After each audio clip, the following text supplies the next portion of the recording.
Обычно голосовые ассистенты отзываются на речь хозяина, но в некоторых случаях, например, ранним утром, голосовые команды могут разбудить других еще спящих членов семьи, поэтому их использование крайне нежелательно. Кроме того, в общественных местах многие пользователи стесняются или не хотят использовать голосовые запросы, поскольку их могут услышать окружающие. Как быть в такой ситуации? Узнаем из новой патентной заявки Google. Добро пожаловать, если вы смотрите видео нашего канала в первый раз. А если вы не в первый раз смотрите наше видео, то спасибо, что делаете это снова и снова. И если вам нравится наше видео, то подписывайтесь на наш канал. Кстати, в этом месте вы можете поставить видео на паузу, подумать, как приказать голосовому ассистенту без слов, а потом досмотреть наше видео и узнать, что же предложили изобретатели.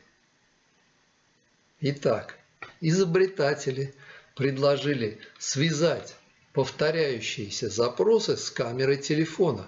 К примеру, они подумали, что пользователь может запрограммировать действие голосового помощника так: если утром камера телефона направлена в небо, то есть голосовой ассистент распознал облака, небо, то он должен показать прогноз погоды.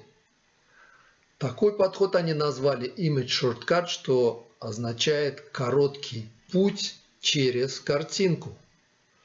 И это очень плодотворная идея, ведь возможен и другой сценарий. Вы встали утром и пошли умываться в ванную, но не хотите вслух спрашивать у ассистента расписание своих сегодняшних встреч. Нет проблем. Можно создать такую цепочку. Если камера видит зеркало и распознает вас в отражении, то ассистент должен показать расписание встреч, запланированных на сегодня. Другой полезный сценарий. Если в поле зрения камеры попала станция, да это еще и подтверждено GPS вашего телефона, то на экран телефона выводится расписание ближайших электричек. А что если применить эту идею для умного дома? К примеру, утром, когда вы проснулись, если вы направили вашу камеру на будильник, то это событие может включить умный свет в вашем умном доме, а также включить кофеварку, которая тут же сварит вам кофе. А еще этот подход поможет преодолеть забывчивость и в нужное время подскажет многочисленные пароли. Так, если камера будет направлена на ваш байк, то приложение должно подсказать, что код его замка 27182. На мой взгляд, в этом изобретении заметно применение приема предварительного действия. Изобретатели разработали новый пользовательский интерфейс для ввода повторяющихся запросов заранее. А сделали это они при помощи распознавания изображения с камер.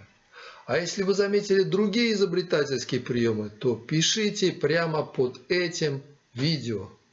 Изучайте ТРИЗ. С вами был Валерий Прушинский. Я рассказываю об изобретениях и патентах с точки зрения теории решения изобретательских задач и сам изобретаю с помощью ТРИЗ. Недавно об одном из моих патентов опубликовали статьи, некоторые цифровые издания, ссылки за мной на слайде и под видео. А если вам нравится наше видео, то ставьте лайки и подписывайтесь на наш канал.